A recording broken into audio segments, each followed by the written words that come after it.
SBR Videos is sponsored by Sports Cash System. Click on the link below for more information.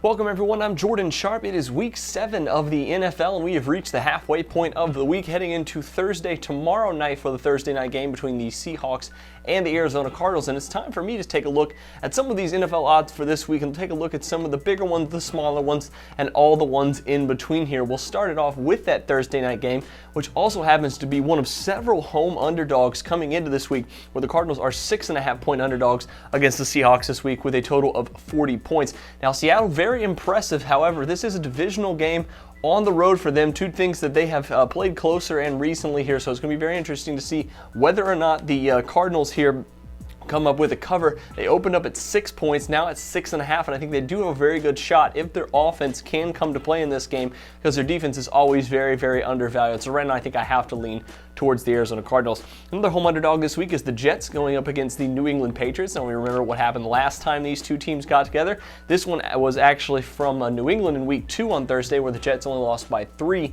Now going up against the Patriots, they are 4-point underdogs at home this week with a pretty good defense, probably pretty good value as well, with a total of 45 points. Another home underdog this week, Tennessee Titans 4-point underdogs against the visiting San Francisco 49ers, going almost all the way across country to play in Nashville, Tennessee this weekend with a total of right at 40 points. Tennessee really undervalued defense so far this season, and probably the San Francisco 49ers very overvalued defense. It's going to be very interesting to see which side of the football here plays better for either team. Ryan Fitzpatrick has been playing okay, but still very turnover prone for the Tennessee Titans, and one bad turnover could mean the difference between a Tennessee cover and a San Francisco cover in this game, so I'm probably going to lay off of this one. The biggest home underdog this week is, of course, the Jacksonville Jaguars. Anytime the Jaguars are playing at home, they're likely going to be the biggest home underdog of the week. They're going up against the San Diego Chargers. I've already on the record saying that I really like the Jags in this game, plus 9.5. I think they have a ton of value here at home, playing against a San Diego Chargers team that likely doesn't even have as many offensive playmakers as the Jags do. They're a different team with Chad Henne as the quarterback, and I think even at 7.5, but definitely at 9.5, I really like the Jags in this one. And finally, the Denver Broncos, of course, are on the road in Indianapolis this week to play the Colts in Peyton Manning's return to Indianapolis, and the Colts come in as 6.5-point underdogs at home this week with a total of 56. Yes, 56 points the total for this game. And although I think Denver gets my early lean in this one for a few reasons, I do think the Colts, if they can control the time of possession, something they did horribly against the San Diego Chargers this past week, I think they do have a pretty good shot at getting a cover here. But right now, I think I have to either have a no play or lean towards Denver in this one.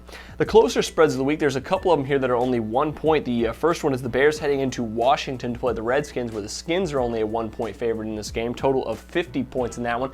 I'm on record saying I really like the Bears on the money line in this one at plus 100. In the Robert Griffin III era so far, including all the games last year and the 2 this year, he is 5-5 straight up at home during the regular season. Not a very good winning percentage straight up at home, and I think the Bears definitely have the better defense, probably a little bit better offense at this point in the season. I really like their chances of coming in and getting the win here.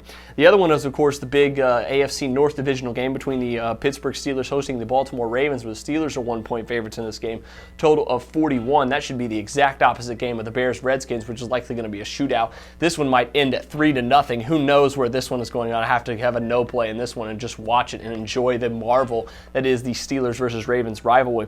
Finally, the biggest chalk of the week goes to the Cleveland Browns and the Green Bay Packers, edging out the aforementioned Chargers as 10-point favorites, where the Chargers only 9.5-point favorites this week, but the Packers are at home, however, down 1 if not 2 of their best receivers. But the Browns, of course, coming in with Brandon Weeden, not very good on the road here, total of 46.5. Really can't see that one moving too much throughout the week, but I do think the early lean has to go on the Packers despite the injury trouble they are having on offense right now.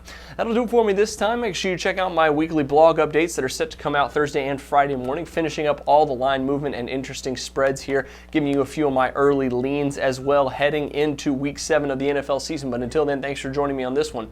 I'm Jordan Sharp, and this has been another edition of The Sharp Pick.